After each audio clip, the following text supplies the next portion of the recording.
Endless Legend, a science fiction 4X game. With elves. It's a game I've been playing for a while now, and that's for one very simple reason. It's fucking great. Think civilization, then think the different civilizations actually being more different from each other than a simple building and ability. You've got tons of different stuff you can play as here. You have lava hobbits, Cthulhu monsters, moth people, emo assassins, wannabe elves, vampire knights, wannabe dwarves, hideous insect swarm, emo wizards, Mongolian swindlers, dragon people, and dummy cultists. As mentioned earlier, all these different races play very differently from each other and use completely different units. Each one seems to be based around a different aspect of the game, and they kind of specialise in it. If you're completely lost and don't know what the hell you're doing, the game is even kind enough to show you the main victory type for each race on the race selection screen. This game came out in the dark ages of 2014.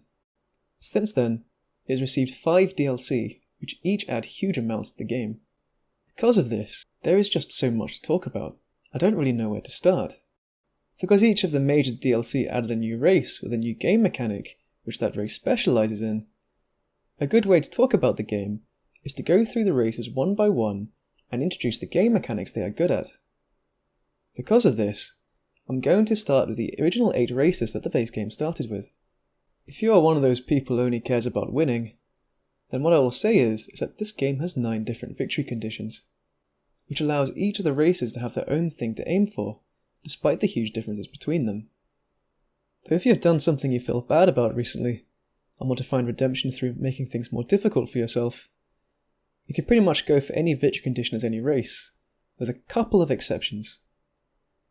I'll start with the science victory, so because of that, let's first look at the Vaulters. If you're someone who likes to go to the library to read, and who then builds a wall of books around yourself, so you can avoid making eye contact with people, and having even the smallest sliver of human contact, then this is the race for you. They specialise in 2 things: science, and building impenetrable defences. To make their defence even more insane, they can also teleport their armies between their cities. Which means that, if the enemy comes for you from an unexpected angle, you can just quickly teleport an army there and the problem is solved. They can also use their strategic resources as luxury resources, which means I should probably talk about how luxury resources work. They work very differently in this game than in Civ. For example, each luxury has its own unique effect that you can apply to your empire. Want to liberalise Moonleaf and hand it out to your citizens? That's a nice science bonus. Alternatively, everyone can get plastered on wine and be incredibly happy. So yeah, those are the 2 science guys. They're a good race to start off with, and many players recommend them for beginners, because building a small, powerful, heavily defended empire and flying towards a science victory is probably one of the more simpler ways to win the game. The next race which are really good at science victory are the Ardent Mages, and these guys work very, very differently. If you're someone who's seriously into magic, who also thinks self-harming is cool, then check out these guys. While the Vaulters are good at building a very tall empire with heavily defended cities, these guys expand and go wide, but they have a couple of very unique things about them. They are the race that can cast spells, both on the overworld map and in battles. Also, their units deal more damage the more damage they get, meaning their military playstyle is a very interesting one. You want your guys to take damage, but you don't want them to die. They also have a unit which respawns after it dies, and that guy you can probably throw around a bit more. They are great to play actually. A very interesting team. Also, that flying thing which respawns is insanely overpowered, so enjoy making people rage.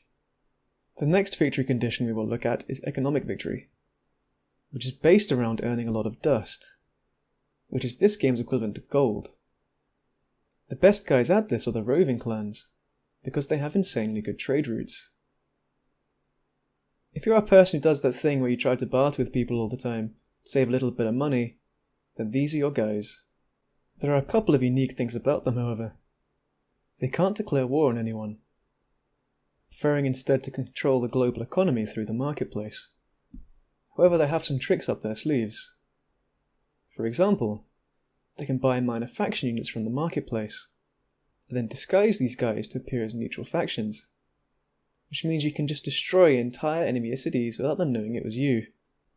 Their playstyle is kinda like a Tool Dust playstyle, using trade routes to connect everyone in the world and being very diplomatic, and eventually controlling the whole global economy.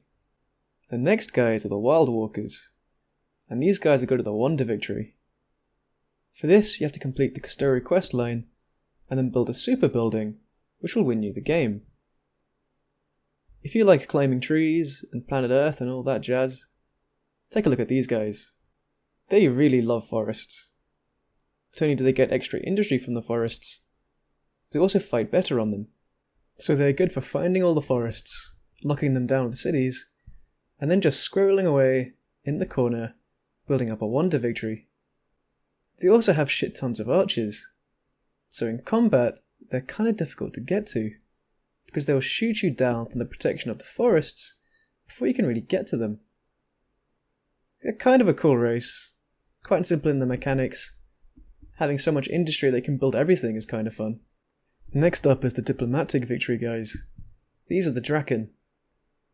The way the Diplomatic Victory works is that as you're at peace and allied with people, you get good boy points. Get enough of these good boy points, and you win the game. If you were a school prefect, or generally just liked ordering people around, then go for these guys. What helps is that they can force people to do what they want through the use of one of the resources, influence. So if you're at war with someone, and you don't want to be at war anymore, you can just force them to do what you want and make a truce through the use of influence. They're quite fun actually, just make everyone do what you want them to do through the use of diplomacy. They can also see all the other players from the beginning of the game, meaning you know exactly where everyone is and can start engaging in diplomacy with them right from the beginning. But this isn't the only way to play them. You can also go on a massive war spree, helped by the fact they are freaking dragons. So their units go from dragon men to full-on dragons, which just wreck everything. If you're collecting all that influence and don't want to use it to force people to do what you want, you can instead use it to make your empire plans more powerful. The way these work is that periodically, through the game, you can choose the governance of your empire and what you want your government to focus on. These guys can gain access to higher levels of government quicker than the other races. So yeah, a great fun race, with lots of influence. Another race which is good at doing the Dust Victory is the Broken Lords. If one of those people who likes throwing money around, while bragging about how much you have to anyone you convince to listen to you, then these are your guys. While the Roving clan are better at playing Tool, these guys are better at playing wide, and they don't use food. Instead, they have to buy their citizens with dust. Because of this, if you have enough dust, you can quickly colonize new areas and establish productive cities. But they're also very interesting with their combat mechanics. For example, they don't heal naturally, and you have to buy healing with dust. But they also get some very powerful units, including the Dust Bishop, which can steal health from enemies and give it to all the units around them, backed up by very defensive and powerful infantry units which are difficult to kill. Because of this, they are a very tough and powerful military force, and quite simply a fantastically fun race to play as, especially when you get tons of dust coming in, and you can just go around buying what you want. Next up are the Necrophage. If you're one of those people who can eat everything and never be full, while also having a deeply toxic personality, then these are your guys.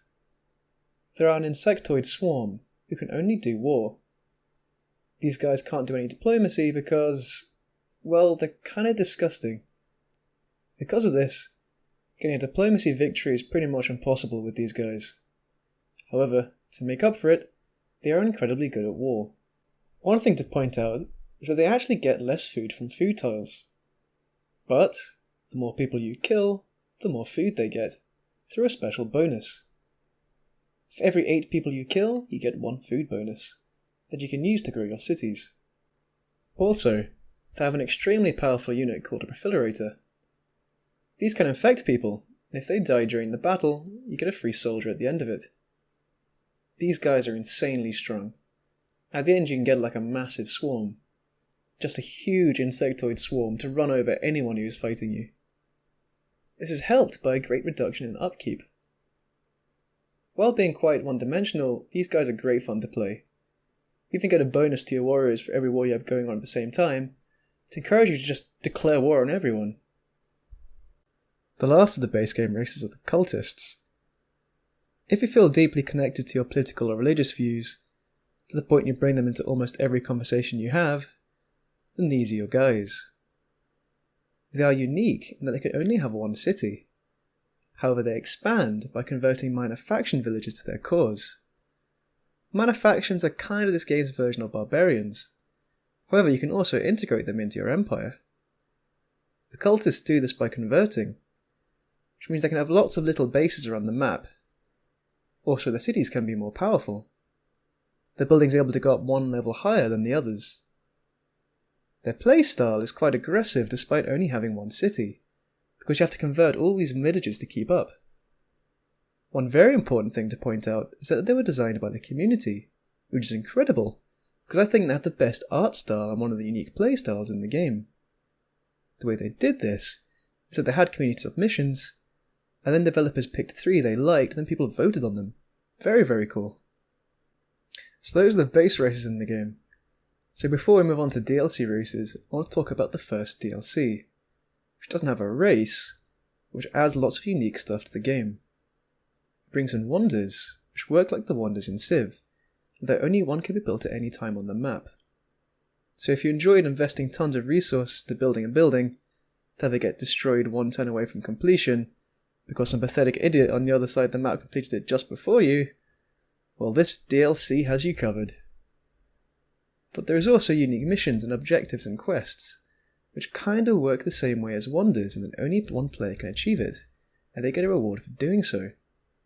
There's a pool of them, and it can be different each game, but there can be things such as the first person to activate a certain number of resource boosters, or to have a certain amount of resources, to get a bonus which can last the whole game.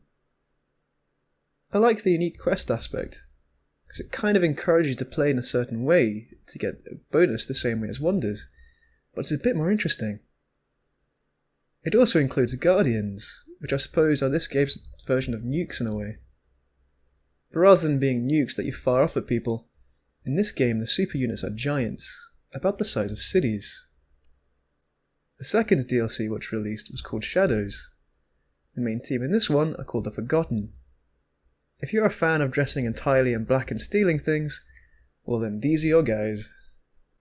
These guys take advantage of the mechanics which are included in the expansion, which are pillaging and also espionage, allowing you to screw with other players' empires without directly declaring war on them. The Forgotten are experts at this. For a start, they don't have any science research, they can only buy technologies. However, you can also use their improved spying abilities to also steal technologies. Of all the races, these guys are probably the best with hero units, which are one of the main units in the game, and are kind of this game's version of the governors from Civ 6 Rise and Fall. Except these guys can also fight in battles, and can of course use espionage. Another thing to point out is that all their units are stealthed all the time, so you can sneak around enemy lands, pillaging their stuff, generally just being completely annoying, the whole game. The next DLC was called Shifters, and this focused on the winter mechanic. It's probably a good idea to talk about winters now. Throughout the game, there will be seasons, the summer and the winter. During the winter, things get really bad. Your people move slower, there are lots of negative effects, cities get less food, less resources, and generally, everything starts to slow down. This expansion brought in loads of mechanics that allow you to modify how these winters are changing, so you can pick the negative effects which harm your enemies more than you. Also collecting pearls that you have to go around the map and collect so that you can use to build special buildings. It also introduces a new race, the Alai, who are experts at this winter mechanic. If you ever wanted to be able to run really fast, while also being bipolar, then these are your guys. They are a race that changes their playstyle depending what season they're in. During summer, they're better at making alliances and the units are more defensive, while in winter, units are more aggressive and can decay war easier. They also collect tons more of these pearls, which gives them an advantage in being able to modify the seasons, being able to modify the winter's effects towards what will help them the most and harm their enemies the most. They also have an amazing unit called the Skyfin, which can fly around the map at incredible speeds, as well as collecting resources, providing approval. It's a fantastic unit really, and a very unique one. Their units are extremely fast, and they are excellent at exploring the map, moving around the map very, very quickly, being the speedy boys of the game. The next expansion was called Tempest, and this introduced the oceans. The oceans in this game have areas you can conquer to grant you control of the sea regions, to get some extra bonuses and resources. The expansion introduced lots of ships that each race can use in naval battles, also weather effects, and there's tons, from lightning to rainstorms. It's a really cool feature, it's really expansive. The sea is much more in depth in this game than in Civ, for example. The Morgar, the new race, are the sea experts. Unique units are unique sea monsters. If you've ever read Lovecraft and looked at all the hideous tentacled sea creatures, to represent the crushing realization that the universe is a vast and uncaring place, does not care about you or your existence, and thought, I want to be one of those guys, and this is the race for you. They only have one land unit, which is pretty crap, and can use its abilities to send people insane. They also have a bit of a Cthulhu thing going on, being able to enrage minor factions and mind control their units to attack your enemies, whilst being able to put black spots on enemy empires, to make other empires be able to attack them quicker and get bonuses for doing so, being able to use influence to manipulate the global landscape, but in a more aggressive way than the Drakon, use it for mostly peaceful aims. The most recent expansion is called Inferno. This brought in volcanic regions, and also something called dust eclipses, which is like winter, except it happens during the summer, and it has positive effects rather than negative ones. Being able to have lots of dust ruins appear throughout the map, and each race gets a unique bonus, and there are things you can pick up on the ground to improve your armies. It's a cool addition, which does change things around a bit, especially the unique effect which is added to each race, which brings something new to each race which it didn't have before the expansion. The new race in this one are called the Kopaku. If you think hobbits are cool, and also a pyromaniac, then these guys are for you. They are the masters of using the lava terrain. They actually want to terraform all the land on the map into lava, creating a lava world. They are the only race which can terraform, and this is a unique playstyle for them. It's quite thematic. They also get very, very powerful military units, including upkeep free golems, which you can use to have quite a formidable force. You can also build golem expansions, which act like extra villages on the regions to allow them to collect tons of resources from the land. They're also the experts using the new dust eclipses, which have been brought into the game, being able to see the location of these confluxes, armor bonuses you can pick up in neighbouring regions and their own, allow them to use dust eclipses to the maximum effect. So those are each of the races and what they're good at. So what should we talk about next? Let's start with the combat. The first thing to point out is that the combat in this game it's a bit controversial. It definitely takes some getting used to. Personally, I kinda like it now. I like the way it works and think it's great, but there are many people who think it's the weakest part of the game. I think it's because there are other games, such as Age of Wonders 3, which do a really good job of providing very hands-on tactical combat. In Endless Legend, it's much more hands-off. For example, if units have abilities, they usually do them automatically when you attack, so you can't really activate an ability by clicking on it, then clicking on someone you want to use the ability on. Also, the way the units take their turns is based on their initiative. If a unit gets attacked and responds, and fights the enemy unit back, you can no longer move or do anything because its turn has been used. Meaning your units, if the enemy units are faster, can get logged down all the time and not be able to move or do anything. This being extremely frustrating, many people had the expectation of being able to give their units orders whenever they want. But apart from that, there's a huge variety of units, which all work very, very differently from each other. Well, not all of them work very differently from each other. There are different types, like infantry, cavalry, flying for example. But there's enough variety in the stats of different units of the same type to make them interesting. Also, there are some very unique units here. One big one to point out is the Perfilarators. For the Necrophage, you can affect enemy units, which means that if they die during combat, they give birth to a Battleborn, which is an amazingly cool ability, and I think it's the best thing about that race. In terms of the units themselves, you can actually equip them and change their designs throughout the game. While a game like Civ has many units on the tech tree, and as you go through the tech tree you unlock new units, this game instead has a smaller selection of units. However, as you go through the tech tree, you can make them more powerful by equipping them with special armor and special items, depending on the resources that you have available, meaning that your armies are very customizable. You can equip weapons, and you can equip amulets that give different abilities and different stats. You can design and really make your army feel like it's your own, depending on how you build them. Measuring up the advantage and disadvantage of higher worth items being more costly in production and gold versus a weaker horde. It's all very much up in the air and entirely your choice, and depending on your strategy what you want to go for. So now I'm going to talk a bit about balance.